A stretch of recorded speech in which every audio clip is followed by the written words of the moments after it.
Hello students, कैसे हैं आप। SCERT के माध्यम से एजुसेट पर प्रसारण के लिए उत्कर्ष हेतु तैयार आज के इस वीडियो लेसन में आपका स्वागत है, अभिनंदन है। प्यारे बच्चों, आज हम छठी कक्षा के 15वें पाठ हमारे चारों ओर वायु, इस पर हम चर्चा करने वाले हैं। तो आइए शुरुआत करते हैं। वायु हमारे लिए क्यों आवश्यक है। सोचिए, अगर हम भोजन न करें तो कुछ दिनों तक जिंदा रह सकते हैं, अगर पानी न पिए तो भी कुछ समय के लिए रह सकते हैं, लेकिन कल्पना कीजिए या करके देखिए, आप अपनी नाक से सांस लेना रोकिए, कितनी देर तक रोक पाएंगे। केवल कुछ सेकंड या अधिक से अधिक एक आध मिनट हम असहज हो जाएंगे, हमें मुश्किल हो जाएगा। तो वायु हमारे लिए इतनी आवश्यक है कि वायु के बिना जीवों के जीवन की कल्पना ही नहीं की जा सकती। प्यारे बच्चों, क्या आपने वायु को देखा है। वायु हमें सामान्यतः दिखाई नहीं देती, हम महसूस कर सकते हैं, अनुभव कर सकते हैं। आसमान में उड़ती हुई पतंग को देखिए, वह क्यों उड़ती है। वायु के कारण। पेड़ों के हिलते हुए पत्तों को देखिए, वो तेज वायु चलती है, हवा चलती है तो वो हिलते हैं। सूखे पत्ते टूटकर नीचे गिरते हैं, कागज हवा में उड़ जाता है। यह सब किस कारण है। यह सब वायु के कारण ही है। वायु को हम अनुभव कर सकते हैं। आपके घरों में जब माता जी कपड़े सुखाती हैं तो वायु के चलने पर आपने उनको हिलते हुए भी देखा होगा।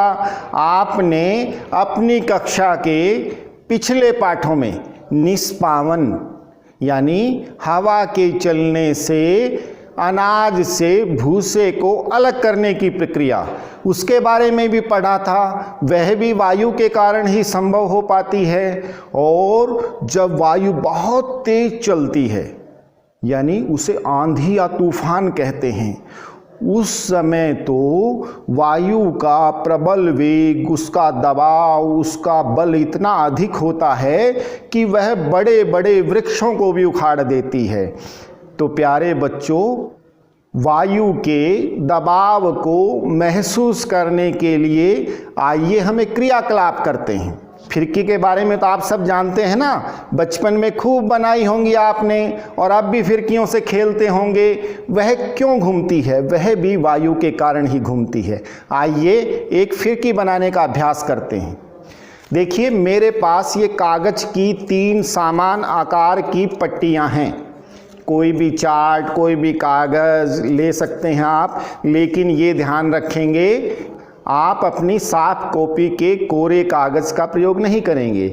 आप बेकार रद्दी कागज़ का प्रयोग कर सकते हैं, और ऐसा करके भी आप अपने पर्यावरण को बचाने में अपना योगदान दे सकते हैं। देखिएगा, मेरे पास ये 3 कागज़ की पट्टियाँ, एक येलो पीली और एक ये पिंक और एक ये ग्रीन। तो देखिएगा किस प्रकार से इससे हम फिरकी बनाएंगे। मैं इनको एक एक करके बिल्कुल इनके बीच से इनको मोड़ लेता हूँ। ये ग्रीन वाली पट्टी मैंने मोड़ ली, और फिर उसके बाद ये पिंक वाली मोड़ ली, फिर उसके बाद येलो, ये देखिए एक इस्तेमाल किया गया चार्ट पेपर, इसको मैंने मोड़ लिया। तो तीनों को समान रूप से बीच से मैंने मोड़ लिया।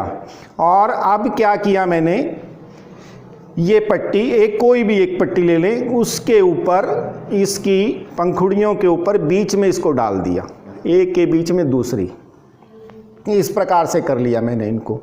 और अब तीसरी ली मैंने, और तीसरी को क्या किया, इसके बचे हुए भाग में इस प्रकार से बीच में से इसको फंसाया,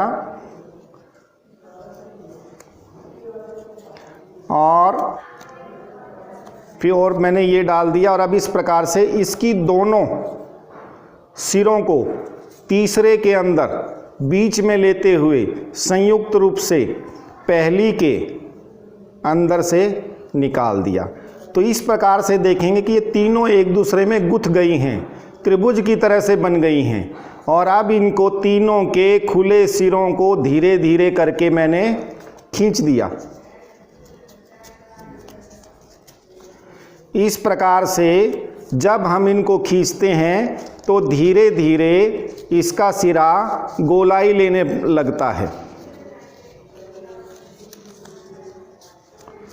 तो इस प्रकार से यह बीच से इसका उठान शुरू हो जाता। हम देखेंगे कि जुड़वां सिरे, उनके बीच से प्रत्येक पट्टी के दोनों सिरे निकलते हैं और यह एक तरह से लॉक की स्थिति हो जाती है। और खींच करके धीरे धीरे इनको कस दिया तो यह इस प्रकार की आकृति बनती है, देखिएगा। और अब आप किसी भी चलते हुए पंखे के नीचे इसको अपनी उंगली पर रखिए, ऊपर पंखा चलेगा तो ये वायु के दबाव से ऐसे घूमेगी। आप कर सकते हो, या पेंसिल या पेन के ऊपर भी इसको रख करके ऐसे घुमाया जा सकता है। ये इस प्रकार से आपकी रंगीन फिरकी बन गई। तो यह किस लिए घूमती है? इसके ऊपर वायु का दबाव, पंखे से आने वाली हवा का दबाव पड़ेगा और ये ऐसे घूमेगी। आप एक और तरह से भी फिरकी बना सकते हैं। आइए बड़ी फिरकी बनाने की कोशिश करते हैं। देखिए मेरे पास एक ये चार्ट पेपर है, वर्गाकार चार्ट पेपर। इसको इस प्रकार से इसके कोनों के ऊपर से इसके कर्ण मिलाते हुए मैं इसको मोड़ लेता हूं।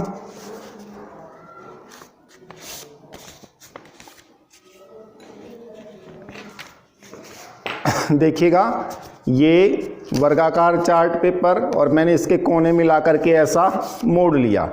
जो इसके मोड़ने के स्थान थे यानी कोने, उन कोनों के ऊपर से मैं इस प्रकार से काटता हूं। इसको पूरा नहीं काटेंगे, जहां बीच में ये कोने कर्ण मिलते थे वहां थोड़ा कागज को बिना कटा छोड़ देता हूं।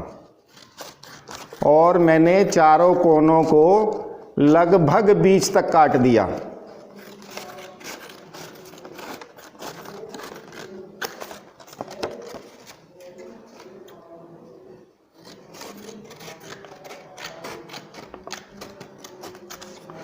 प्यारे बच्चों, इस प्रकार से ये हो गया। और अब एक सिरे को मोड़ करके बीच में जहां बिना कटा था उधर मैंने जोड़ दिया। फिर दूसरे सिरे को पहले के साथ, फिर दूसरे को इसके साथ, और इस प्रकार से देखिए ये हमारी ऐसी आकृति बनी, फिरकी बन गई ना। और अब इसके केंद्र में एक आलपिन लगा देते हैं ताकि ये बाहर न निकले।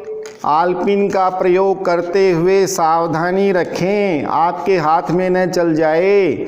और आप इसको पकड़ करके आप दौड़ेंगे तो यह घूमने लग जाएगी। तो इस प्रकार से भी आप अपनी फिरकी बना करके वायु दाब को अनुभव कर सकते हैं, इस खेल को खेल सकते हैं। लेकिन सावधानी वही, साफ कागज को काटकर बेकार न करें। प्यारे बच्चों, ये हमारे चारों ओर जो वायु है, यह वायु, इसकी उपस्थिति हमारी पृथ्वी के चारों तरफ एक परत के रूप में है। पृथ्वी के चारों तरफ वायु की जो परत है, जो आवरण है, उसे वायुमंडल कहा जाता है। इसका अनुभव आप वात सूचक के माध्यम से भी कर सकते हैं। वायु के बहने की दिशा का ज्ञान हमें वात सूचक करवाता है। आप चित्र में देख रहे होंगे, वात सूचक के बीच में एक स्वतंत्र रूप से घूमने वाला, किसी बेरिंग पर लगा हुआ या कोई अक्ष पर खड़ा हुआ किसी पक्षी का चित्र होता है। जैसे आप चित्र में देख रहे हैं, इसमें एक मुर्गा बना हुआ है और इसके चारों तरफ कुछ तीर के निशान लगे हुए होते हैं और कुछ वात सूचकों में यहाँ पर कटोरी लगाई जाती है। जैसे वायु बहेगी तो वो उसको घुमा देती है और जिधर वायु बह रही हो उसी दिशा में उस पक्षी की चोंच, पक्षी का मुंह कर देती है। इससे हम वायु के बहने की दिशा का अनुमान लगा सकते हैं। बहती हुई वायु को पवन कहा जाता है। यानी पवनों की दिशा का अनुमान हम वात सूचक के द्वारा लगा सकते हैं। और घूमते हुए इस पक्षी की गति या चक्र की गणना करके हम बहती हुई पवनों की गति भी माप सकते हैं। प्यारे बच्चों, वायु हमारे परिवेश में, हमारी पृथ्वी के चारों ओर प्रत्येक स्थान पर उपस्थित है। हमें दिखाई नहीं देती, वहाँ भी उपस्थित है। चारों तरफ से हमें खाली कमरा नज़र आता है, वहाँ भी कमरे में वायु होती है। कोई खाली बर्तन है, ग्लास है, बोतल है, उसके अंदर भी वायु उपस्थित होती है। आइए एक क्रियाकलाप करते हैं। मेरे पास एक ये बोतल है, देखिएगा इसमें बिल्कुल खुला ढक्कन, और हमें क्या लगता है, कोई भी पूछेगा तो क्या कहेंगे हम, यह खाली है। और खाली का अभिप्राय इसमें कुछ नहीं। और इसी प्रकार से यह एक बीकर, इसमें भी हमें क्या लगता है, कुछ नहीं, इसमें कुछ नहीं, इसमें कुछ नहीं। क्या ये वास्तव में खाली हैं? इसमें कुछ भी नहीं है। आइए एक क्रियाकलाप से देखते हैं। देखिए, मेरे पास यह एक टब है, डब्बा है बड़ा खाली, इसमें पानी भरा हुआ है। ये देखिएगा, ये पानी, और इसके अंदर, बीकर के अंदर, यानी जिसको हम खाली कहते हैं वह खाली, बोतल के अंदर खाली, इसमें ये देखिएगा, इसमें हमें लगता है कुछ नहीं है।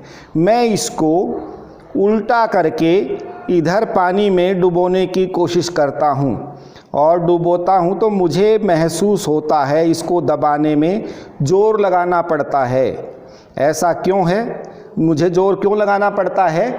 शायद इसके अंदर कुछ है जो इसे डूबने से रोकता है। वह क्या है? इसको मैं घुमा करके देखता हूँ तो देखिए कुछ बुलबुले निकलते हैं आवाज़ के साथ। महसूस कीजिए आवाज़, डब डब की आवाज़ के साथ। देखिए बुलबुले, ये डब डब की आवाज़ से निकलने वाले बुलबुले क्या हैं? इसका अभिप्राय कुछ इसमें है जो निकल रहा है और उसके स्थान पर यह पानी जा रहा है। इससे क्या हो रहा है? देखिएगा, इसके अंदर से वायु निकल रही है बुलबुलों के रूप में और उसका स्थान पानी लेता है, तब यह भरता है। इसको आप इस बोतल के माध्यम से भी कर सकते हैं। देखिएगा, डुबोएंगे तो हमें जोर लगाना पड़ता है और जैसे ही टेढ़ा करते हैं बुलबुले, देखिए बुलबुले, इन बुलबुलों से क्या है, इसकी हवा निकल रही है और यह पानी बोतल के अंदर भर रहा है। अब देखिए बोतल के अंदर पानी आ गया। इसका अभिप्राय क्या है कि जिस बर्तन में या जहाँ पर हमें कुछ दिखाई नहीं देता वहाँ भी वायु होती है। क्या वायु की उपस्थिति प्रत्येक स्थान पर समान होती है? नहीं बच्चों, वायु की उपस्थिति, वायु का घनत्व प्रत्येक स्थान पर एक समान नहीं होता। आप किसी टेलीविज़न चैनल पर देखिएगा, पहाड़ों पर ऊंचाई पर चढ़ने वाले पर्वतारोही, वो जितना ऊंचाई पर जाते हैं वहाँ पर उनको सांस लेने में दिक्कत होती है, कारण वहाँ वायु का घनत्व कम है। और इसी कारण से पर्वतों पर चढ़ने वाले पर्वतारोही अपने साथ सिलेंडर लेकर के जाते हैं वायु का सांस लेने के लिए, जिससे कि वो आसानी से उस पर चढ़ सकें। तो वहाँ वायु का घनत्व, जैसे जैसे ऊंचाई पर जाते हैं वायु का घनत्व कम होता है। प्यारे बच्चों, वायु क्या है, किससे बनी है, वायु के घटक क्या क्या हैं, आइए इस पर विचार करते हैं। प्यारे बच्चों, कभी बर्फ़ के पानी का कोई गिलास लीजिए या जार लीजिए, उसके अंदर पानी भर दीजिए, बाहर से बिल्कुल साफ़ कर दीजिए। कुछ समय के बाद आप देखेंगे कि गिलास के बाहर ठंडी पानी की बूंदें चारों तरफ चिपक गई हैं। ऐसा क्यों हुआ? क्या गिलास के अंदर का पानी बाहर आया? ऐसा तो संभव नहीं है। तो बाहर पानी की बूंदें किस प्रकार से आई? प्यारे बच्चों, हमारी जो वायु चारों तरफ है उसके अंदर कुछ जल वाष्प होते हैं, पानी की भाप होती है, जो ठंडे बर्फ के पानी के गिलास के बाहर ठंडक को पा करके वापस पानी की बूंदों में परिवर्तित हो जाती है। इसे हम संघनन कहते हैं और इस संघनन के कारण ही वर्षा होती है। जब मम्मी सब्जी बनाती है उसके ऊपर ढक्कन रख देती है, ढक्कन के ऊपर जब उसको उठा करके देखेंगे तो उबलती हुई सब्जी उसकी भाप से उस ढक्कन के ऊपर भी पानी की बूंदें जमा हो जाती हैं। वह भी संघनन का ही उदाहरण है। कड़कड़ाती ठंड में आपने महसूस किया होगा हमारे मुंह से एक भाप सी निकलती है। वह वास्तव में क्या है?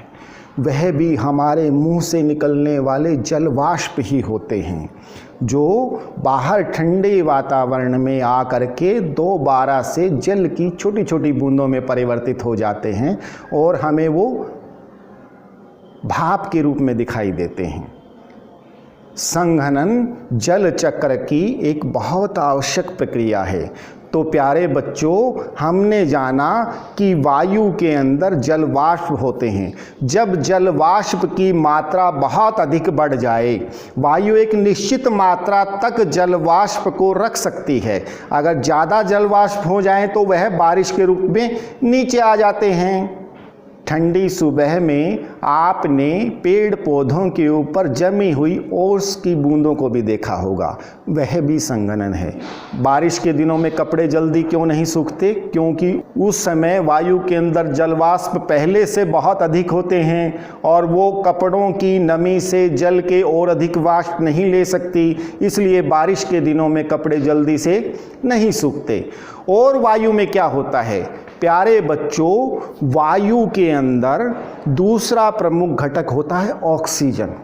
ऑक्सीजन वह गैस है, वायु का वह भाग है जो जीवों के श्वास लेने के लिए आवश्यक है। हम सांस लेते हुए वायु अंदर लेकर के जाते हैं, उसमें ऑक्सीजन का हम उपयोग कर लेते हैं और शेष भाग वायु का और कार्बन डाइऑक्साइड बाहर आती है और ऑक्सीजन हमारे श्वसन का महत्वपूर्ण अंग है। ऑक्सीजन के कारण ही हम जिंदा रह पाते हैं। ऑक्सीजन दहन के लिए भी आवश्यक है, जलने के लिए भी आवश्यक है।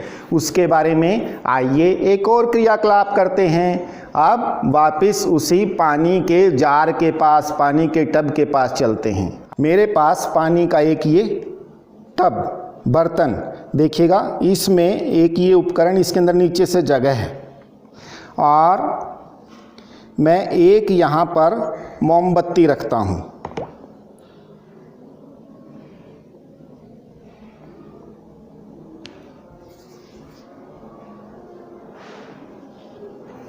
इस मोमबत्ती को मैं दिया सलाई से जला देता हूँ।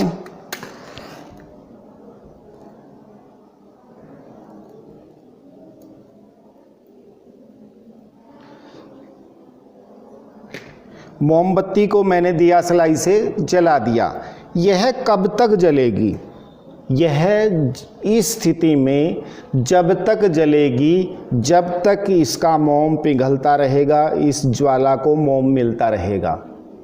और इस मोमबत्ती को मैंने पानी के भरे टब के अंदर रखा है, लेकिन इसके जलने का एक और प्रमुख घटक है, उसके बारे में जानते हैं। देखिएगा, ये मोमबत्ती इसी प्रकार से जलती हुई ज्वाला के साथ मैं इसके ऊपर एक इस जार को ढक देता हूँ। जार यानी एक तरफ से यह बंद है, एक तरफ से इसका सिरा खुला है।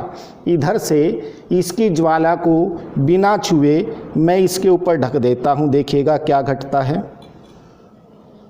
मोमबत्ती जलते जलते एकदम बुझ गई। ऐसा क्यों हुआ? हमने तो इसको नहीं बुझाया, न हमने फूंक मारी, न इसको किसी और कारण से बुझाया, फिर क्यों बुझी? और देखिएगा और स्थितियां क्या परिवर्तित हुई हैं। पानी देखिएगा अपनी सतह से ऊपर इस जार में चढ़ा हुआ है। दोबारा से प्रयोग करते हैं, एक बार फिर सावधानी से महसूस कीजिएगा। पानी जैसे इसके अंदर करेंगे तो पानी का स्तर कितना होना चाहिए, उतना जार के अंदर जिस प्रकार से हमने इस बीकर को किया था तो केवल थोड़ा ऊपर गया था, और जब इसकी हवा निकली तो इसके अंदर पानी गया था। तो इसके अंदर भी उसी प्रकार की स्थिति।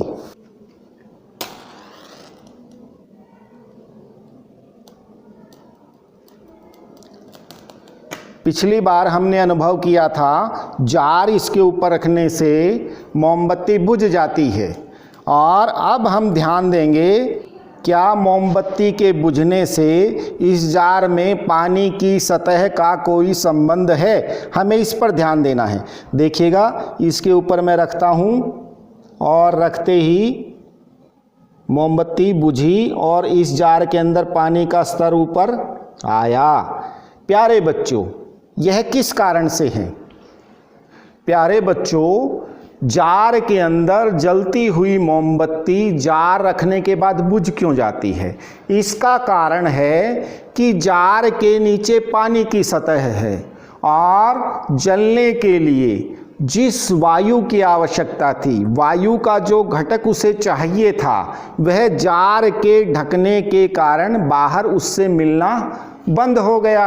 और जैसे ही उसे मिलना बंद हुआ, जो वायु जार के अंदर थी उसका उपयोग जब तक होता रहा तब तक वो मोमबत्ती जलती रही, और जैसे ही वो समाप्त हुई मोमबत्ती बुझ गई। और जो वायु जार के अंदर थी, मान लीजिए इतनी वायु है और उसमें से इतनी वायु जलने के लिए मोमबत्ती की आवश्यक थी, उसका उसने उपयोग कर लिया, और ये स्थान जो खाली हुआ उसके स्थान पर पानी आ जाता है। तो इससे हम जिस घटक का दहन में उपयोग होता है उसकी प्रतिशत मात्रा का अनुमान लगा सकते हैं। केवल अनुमान, इस बात का ध्यान रखना है, हम वास्तविक गणना नहीं कर सकते, लेकिन इससे अनुमान हो सकता है। और इस प्रकार हम अनुमान लगाते हैं कि दहन के लिए जो घटक आवश्यक है उसकी वायु में उपस्थिति लगभग 20% है। यानी दहन के लिए ऑक्सीजन आवश्यक है, तो वायु में ऑक्सीजन की उपस्थिति लगभग 20%। यह प्रत्येक स्थान के अनुसार अलग अलग भी हो सकती है।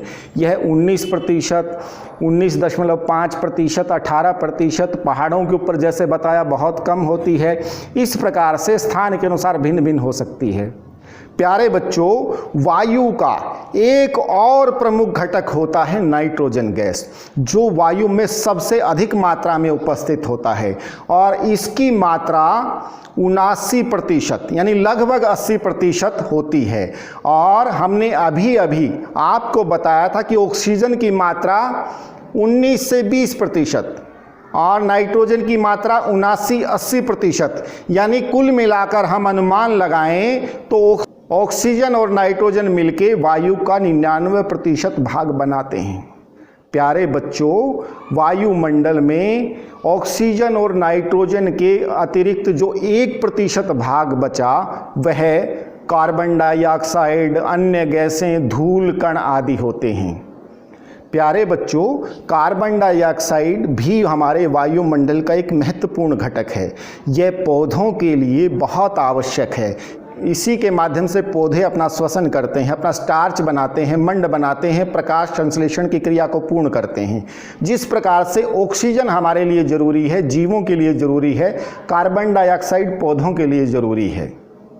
पौधे श्वसन में कार्बन डाइऑक्साइड अंदर लेते हैं, ऑक्सीजन बाहर निकालते हैं, और जीव ऑक्सीजन अंदर लेते हैं और कार्बन डाइऑक्साइड बाहर निकालते हैं।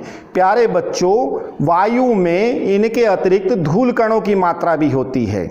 आप किसी कमरे के अंदर जाइए, दरवाज़ा बंद कीजिए और किसी झरोखे से, खिड़की से, छिद्र से, रोशनदान से आती हुई तेज रोशनी की धूप की किरणों को देखिए। उसके अंदर आपको वायु में उपस्थित धूल कणों की मात्रा दिखाई देगी। और प्यारे बच्चों, ये धूल कणों की मात्रा एक निश्चित अनुपात तक ही जीवों के लिए उचित है, उससे अधिक हो जाए तो वह हानिकारक होती है। और अधिक मात्रा में धूल, धुआं, धूलकण आदि होना ही प्रदूषण कहलाता है। आप शहर के, नगर के किसी व्यस्त चौराहे पर जाकर के देखिए, वहाँ ट्रैफिक मैन मुंह पर मास्क लगाए ड्यूटी करता मिलेगा। कारण क्या है? क्योंकि वहाँ बहुत से वाहन जाते हैं और उनके वाहनों से निकलने वाला धुआं बहुत अधिक प्रदूषण छोड़ता है और उसमें धूल कण, धुआं, जले कार्बन के कण भी होते हैं। इन धूल कणों का अनुभव आप अपने घर की खिड़कियों के ऊपर भी कर सकते हैं। घर की खिड़कियों में लगे पारदर्शी शीशों को अगर कुछ समय तक साफ न किया जाए तो उसके ऊपर आप देखेंगे कि धूल के कण चिपक जाते हैं। अपने बाहर मैदान में खड़ी किसी गाड़ी के ऊपर देखिएगा, कुछ दिनों में उसके ऊपर धूल कण जमे होते हैं और आप उस पर उंगली फिरा करके अपना नाम भी लिख सकते हैं। सामान्य वातावरण में तो हमने हवा की उपस्थिति को महसूस किया, लेकिन जल में रहने वाले जीव, क्या वहाँ वो श्वसन कैसे करते हैं? क्या वहाँ भी वायु की उपस्थिति है? हमारी मिट्टी के अंदर भी वायु की उपस्थिति है। इसके बारे में भी एक क्रियाकलाप कर सकते हैं। आप घर में, रसोई में एक भगोने में, पतीले में सामान्य पानी डालिए और उसे गर्म करना शुरू कीजिए। जैसे आप गर्म करेंगे तो आप देखेंगे कि पानी के अंदर से छोटी छोटी कुछ बूंदें तली से उठ करके ऊपर की ओर आती हैं। वह क्या है प्यारे बच्चों? वह पानी में घुलनशील वायु है जो गर्म होने के कारण पानी से बुलबुलों के रूप में बाहर निकल जाती है। पानी में रहने वाले जीव जंतु, मछलियाँ इसी पानी में घुली हुई ऑक्सीजन का प्रयोग करके जीवित रहते हैं। प्यारे बच्चों, मिट्टी के अंदर रहने वाले जीव कैसे सांस लेते हैं? प्यारे बच्चों, मिट्टी के अंदर भी छोटे छोटे छिद्र होते हैं और उसके अंदर वायु के कण होते हैं। उससे मिट्टी में रहने वाले जीव जंतु श्वसन करते हैं। प्यारे बच्चों, वायु हमारे लिए श्वसन के अतिरिक्त भी बहुत उपयोग में आती है। जैसे पुराने समय में पानी की जो नावें चलती थी, पानी के जो जहाज चलते थे, वह पर्दे लगा करके इस वायु का ही उपयोग करते थे। ग्लाइडर को आपने देखा होगा, छोटा जहाज, पहले समय में पंख वाला, पर्दे बंधे होते थे, उसमें भी वायु के प्रवाह का, वायु के दबाव का प्रयोग किया जाता है। पक्षी आकाश में उड़ते हैं, वो अपने पंखों को हिलाते हैं, वो भी वायु के कारण ही संभव हो पाता है। हमारे उड़ने वाले हवाई जहाज़, उनके अंदर भी पंखे लगे होते हैं, वो भी वायु के कारण ही संभव है। और प्यारे बच्चों, वायु के कारण बहुत से पौधों में परागण होता है, जिससे हमारे फल, सब्जियां, अनाज वगैरह उत्पन्न होते हैं। और वायु ही हमारे जल चक्र को पूर्ण करने में भी सहायक है। पृथ्वी के ऊपर फैले हुए पानी को बहती हुई वायु जल वाष्प बना करके उड़ाकर बादलों तक ले करके जाती है, जो बारिश होकर के पुनः हमें प्राप्त होता है। प्यारे बच्चों, उम्मीद है यह सारा पाठ आपको स्पष्ट हो गया होगा। आप अपनी पाठ्य पुस्तक में पूरे पाठ की दोहराई करेंगे, गहराई से उसका अध्ययन करेंगे, क्रियाकलापों के अवलोकन करेंगे, और कुछ समझ में न आए तो वीडियो को फिर से देखेंगे और कक्ष में अपने शिक्षक या शिक्षिका से चर्चा करेंगे। ओके स्टूडेंट्स, मिलते हैं फिर एक नई वीडियो के साथ। तब तक बाय।